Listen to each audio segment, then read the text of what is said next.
Awesome. Well, welcome to Fuck Your Life Up. Gotta emphasize the up. A podcast about what happens when you blow up the life you had to build the one you actually want. Each week, we share updates from our own journeys, including flipping a house together, and have conversations with other life flippers about living without a blueprint and choosing freedom, even when it's fucking scary. I'm your host, Sam, and with me as always, Crystal and Katie. Hello, ladies. Hello. And today we also have a special guest, dream doula and spiritual life coach D. Lisa. Welcome. Thank you for having me. I was thinking, I've blown up my life so many times. We could go into so many stories today. I can't wait. Yay. Yeah, I think this is a really good match for the theme that we're trying to talk about here on this podcast. So thanks so much again. So first of all, what is a dream doula? I had never heard of one until I came across you. Can you go into what that's about and how it's connected to reinvention? Oh, sure. Well, you know what a birth doula is. Yes. Yeah. And you know what a death doula is. Yeah. And I'm pretty sure I coined the term dream doula because what I help people do is remember their dreams and find the intuition that are inside of those dreams every night that are guiding us so we can manifest easily. Okay. Well, so I was thinking about this and I'm like, I don't dream as well as I used to. Do you guys dream a I lot don't, still? no, I almost never remember my dreams. No, I just passed out every night. So Yeah. do you Yeah. have any Brain science tells us that each of us dreams 2 hours every night. And if you think about a lifespan that maybe you live to be 80, that's six Mhm. and a half years you've spent dreaming. Wow. And maybe you want to remember some of that. Maybe some of it you don't care about. When people come to you to talk and discover and dig through these dreams, is it something that they do in person, laying on a couch like a therapy session, or is it walking into a storefront and there's a magic ball and it's like a fortune teller's? How do we approach you and have our experience with you? Well, there's several ways. I have some off the cuff ways of just talking to people about dreams. I do dream interpretation at the Ojai Thursday Farmers Market for 5 minutes. So you can tell me a dream, and in 5 minutes, we'll either get to the bottom of what it means, or I'll tell you to have another dream and ask your dreams what that means. So I can pretty much take somebody into the meaning of a dream that has been confusing them, sometimes for years, and then they'll say, oh yeah, now I get it. Mhm. But what I really do is I help people with the dreams they have when they're awake. Like if you have a big goal or dream, a big thing you'd love to do in life, Mhm. I help people do that as well. So Okay. it's not just our sleep dreams, it's our life dreams and our goals. 100%, yeah. I'm actually a life coach, but I call myself a dream doula because that's way more exciting than saying I'm a life coach. I love it so much, and I'm so invested. Yeah, So yeah. the recurring dreams are maybe something that is telling you something and maybe listen to those and you can help Recurring with that. dreams, yeah, Yeah. and nightmares. Mhm. Recurring dreams, nightmares, bright, loud dreams are there. They're bright and they're loud. They scare us awake sometimes, and they Mhm. keep coming back until we get the message. I had a recurring dream for over 30 years. What? I asked people, what does this mean? And I asked people who just got out of college with psychology degrees. I asked therapists. I asked everybody. Nobody knew what the dream meant. Um, and this was the dream. I come home. It's a recurring dream, so multiple times I come home. It's not really my house or my apartment or wherever I lived, but I knew in the dream I lived there and someone broke in and it was all like a crime scene. Stuff was thrown in and out and nothing was missing except one thing, my flute. Hmm. And in the dream, I was so mad. I want that flute. I'm going to get those guys in trouble. I'm going to call the police. I'm going to get my flute back. And I also had this thought in the dream, what do you care? You don't play that anymore. And so 30 years of having this dream, I'm like, what does it mean? What does it mean? I don't know what it means. Then I went to art school for 4 years and I stopped having the Hmm. dream. Mm. So what do Wow. y'all think that dream meant? It was some kind of itch that needed to be scratched, I guess. Some kind of creative itch. Yeah. Getting Right back to the on. creative forces within Yeah. you. Yeah. So it wasn't the flute. It wasn't music. It was my creativity. And when I started calling myself an artist and a painter, Mm-hmm. the dream left me. So that is Wow. one thing when I was looking in your bio is that you were saying that creativity can help unlock some clarity. So that was one instance, it sounds like, of you using your creativity to kind of help unlock or maybe break up something that was kind of stopping you from moving forward. I know you've reinvented yourself a couple times, though. Can you go into more of those stories and how you went through those processes, and were there dreams attached, or was it more of a an awareness that you had during waking hours that you needed to change? Well, I was always kind of a rebel. In college, I played the tuba in the marching band. And in the early 1990s, I had home births for both of my children. And some of my friends at the time were like, "What? How dare you? That's so dangerous. How could you just have your kid at home?" I'm like, "Oh, whatever." But the first daughter, who's, by the way, happy birthday, Molly Jo, her birthday is today. Um, I was pregnant with her, and I had an argument with my husband about what we should name the baby. I was like, "Ooh, how about Terra, like the earth, or Indigo? Aren't those cool names?" And he's like, "I don't think so. How about Susan or Sharon or Molly?" And he named all these, and I said, "Oh God, honey, those aren't ex-girlfriends' names, are they?" And he said with a stutter, yeah, well, they're very nice names. And I said, "No way in hell. No way are we naming a kid after any ex of yours." And I went to bed really oh, wow. mad, and I had this dream. And in the dream, I'm in labor, I'm in my house, and there are men with black shoes on. And I'm thinking in the dream, this is weird. My midwives are women. Why are men here with black shoes on? And then, like dreams go, like suddenly I have a baby, and I'm looking at this little baby girl, infant, and then she turns into a 12-year-old and she says, "I want you to name me Molly." Hmm. Oh And my gosh. in the dream I said, "Oh, honey, but Molly's such a boring name." And she said, hands on her hips, "I want to have a boring name." And then, Wow. like, I woke straight up in bed and I thought, that's weird. Wrote down the dream because I've been writing down my dreams for many, many years and totally forgot about it. And months later, I go into labor and um, I'm thinking, oh, they told me it might take a couple days. I'm not calling anybody yet. Finally, hours go by, and I call my sister, who's a birth doula. She comes over. She said, "Are the midwives coming?" "No." "Is your husband coming home?" "No." She starts calling people on the phone, and the midwives say, "Call 911 in case we don't get there in time." So suddenly there were men in my house with black shoes on. No. And then the midwives get there, and 20 minutes later, I have a baby. And they're yelling at me, and like there's all this kerfuffle.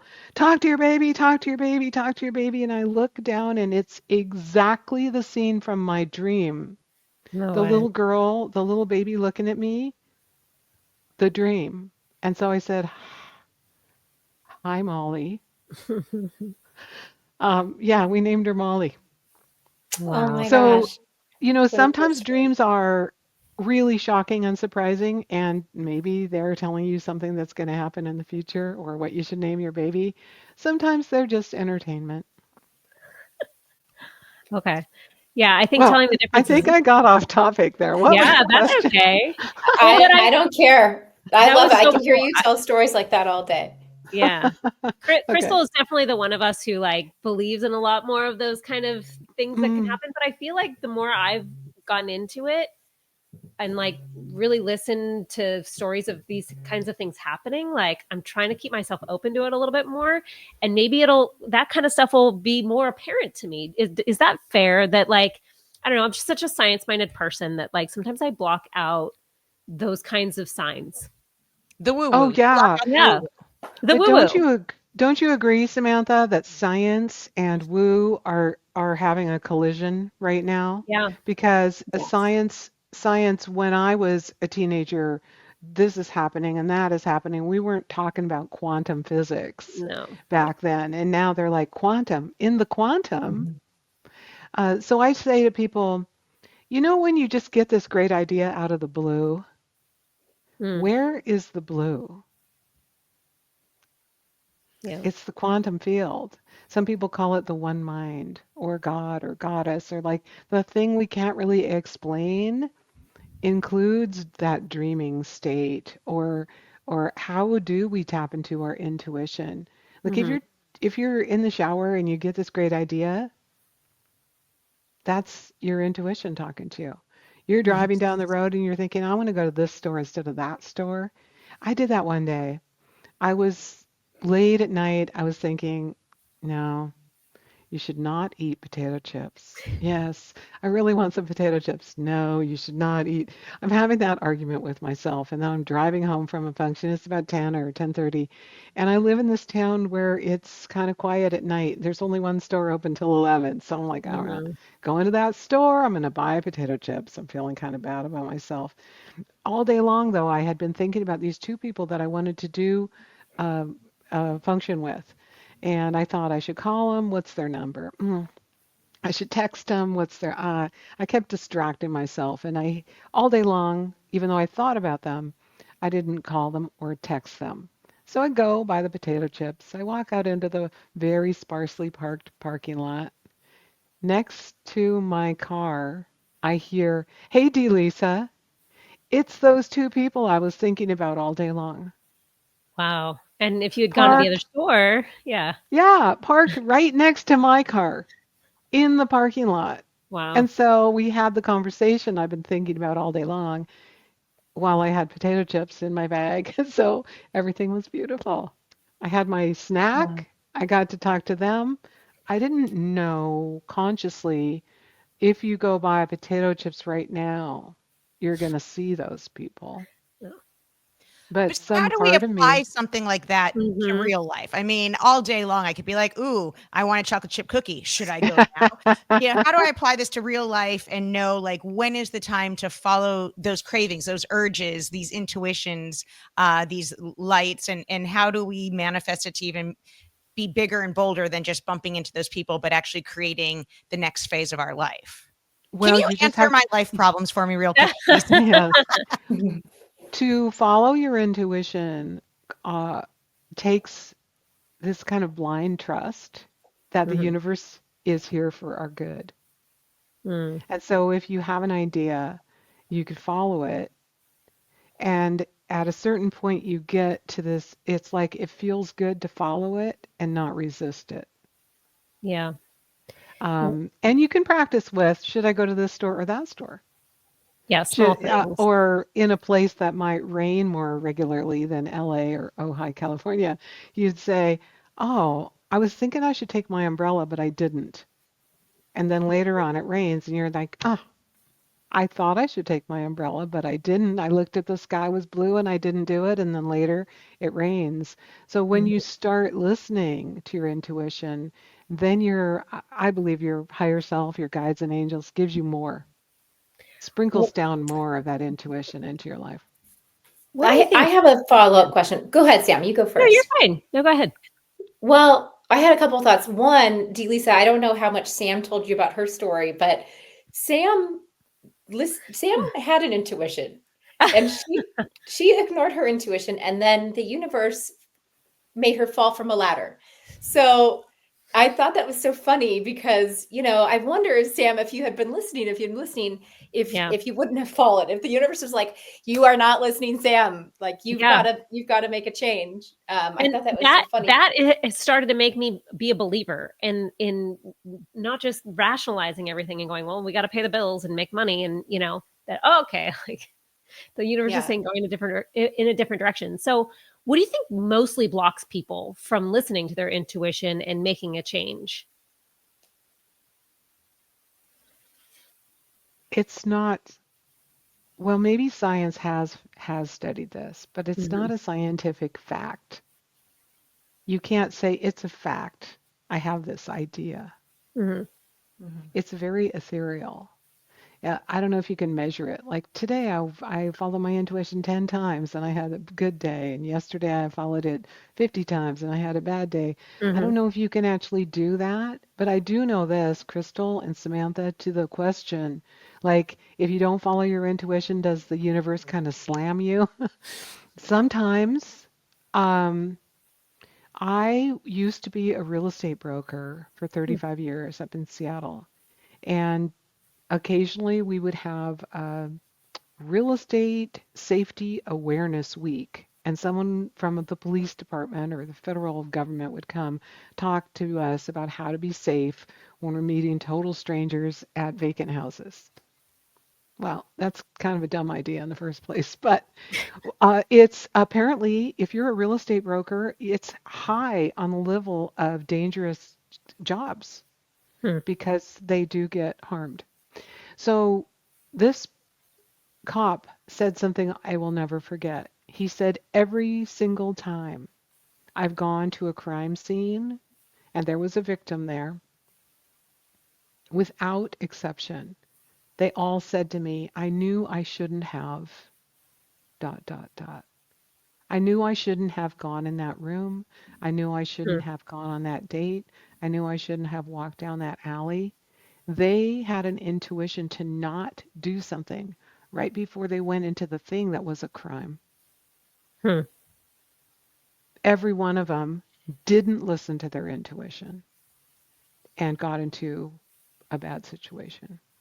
So his bottom line was, yes, get their ID, yes, make sure someone knows where you are, but really listen to your intuition. If you get this hinky feeling you should leave or not go show that house, don't do it.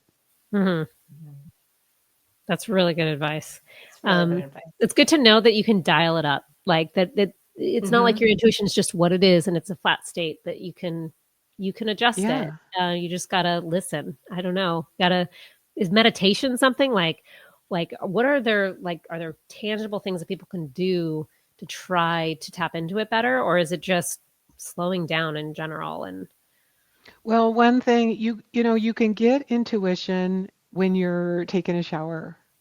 You'll just be like, "Oh, I should call yeah. Susan, and then I should go to the do this thing." You'll get an idea about a business you're working on, maybe when you're swimming, or right before you fall asleep, or doing some repetitive motion like gardening or Hmm. cooking. That's almost like a meditative state, right? So Hmm. meditation, definitely. You get intuitions in meditation. You can get them in dreaming.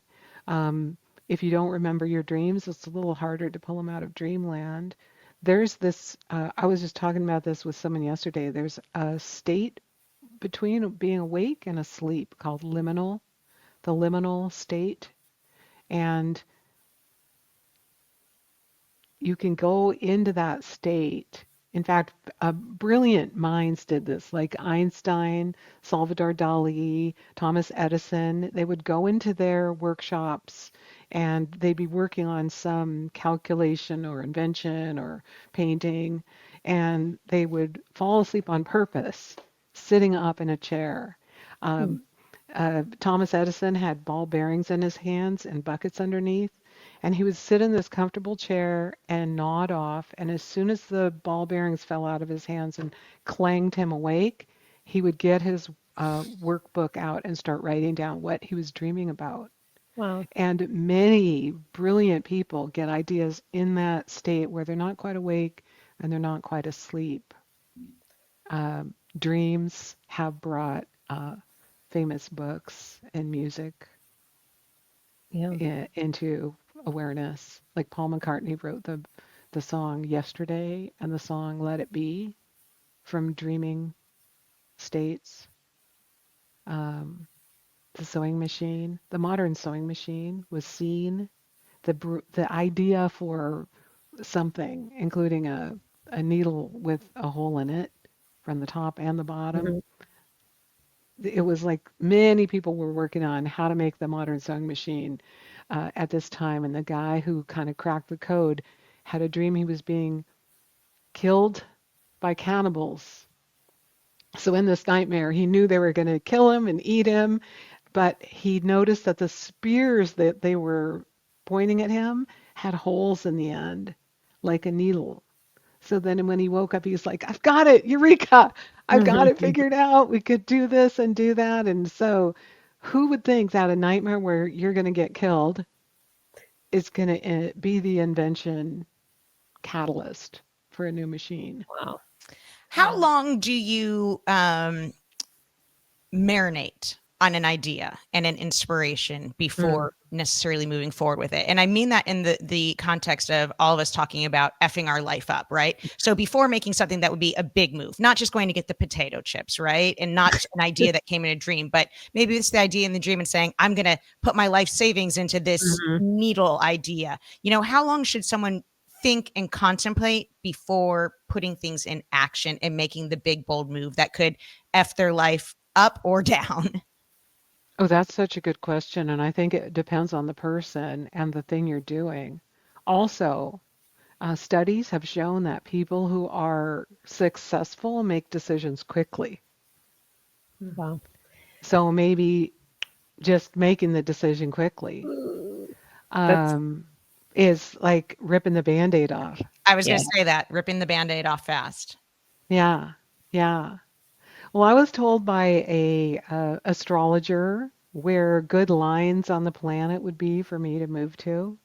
So I went on a road trip 3 years ago from Seattle, went to 17 different towns around Southern California, came to Ojai, California one day. It was sunny. It was Sunday. It was a farmer's market. Everybody was nice. I was like, I'm moving there. And I just went back to Seattle, packed up a U-Haul, and moved here. amazing. So Do you feel my like that was latest iteration is yeah. completely blew up my life, left all my friends and relatives back there, quit selling real estate, and now I'm a life coach and an artist. And every once in a while I think, what have you done? No, no, no, it's all okay. What have you done? No, everything's fine. But while in that part of you haven't really left the past and you haven't really created the future, where are you? Mhm. Every day we Which we're think sort we're of all somewhere. in. Yeah. Yeah. Yep. Every day you Yeah. think you're like, if you're moving toward a big goal or dream, cool. You think you're going somewhere, but really you're just right here. Yeah. And you never know unless you try. And maybe some of those smaller following your intuitions will give you the confidence to make the bigger choice. Yeah. Would that be fair to say? Yeah. So Plus, in if that you're light, making a big yeah, choice, you can't just do it half-assed. right, You got to Mm. jump all the way in, right. right? Like you gals are doing this now. You fell off the ladder so you can get back up. Yeah. Well, Yeah. Lisa, do you have any hot tips for somebody who is like, I'm going to do it. I'm going to take the leap. I'm going to quit my job. I'm going to move. And maybe they've done it or they're thinking of doing it and they're having that they're managing the balance between like the Mhm. fear and the deep knowing that they're doing the right thing. Like do you have any tips for how to navigate that when the managing the feelings of fear and Yes. the excitement, the peace that comes from making the right decision, but it's still scary, Mhm. How do Yes. you deal with that? Yes. Well, one of the things to deal with when you're creating a new beautiful life is fear. Fear comes up. Uh, we call it paradigms. All the beliefs that you have about yourself are going to come up and say, well, people like me don't do that. People in my family never did this. Oh, this is Yes. so and so is going to think. All the things that are coming up is your brain trying to keep you safe. Mhm. And the reason those fears come up is because you're on the edge. Like imagine it's like a field where it's just green to this right edge, and then you're on the edge of this green growing edge of who you are becoming. So you're not who you are becoming yet, and you're not who you used to be. So fear comes up, and I just tell people if fear comes up, that's good. Mhm. Go, yeah, hey, I'm doing it. This Lets you know means you're alive. I'm on the edge of who I used to be. I'm becoming someone new.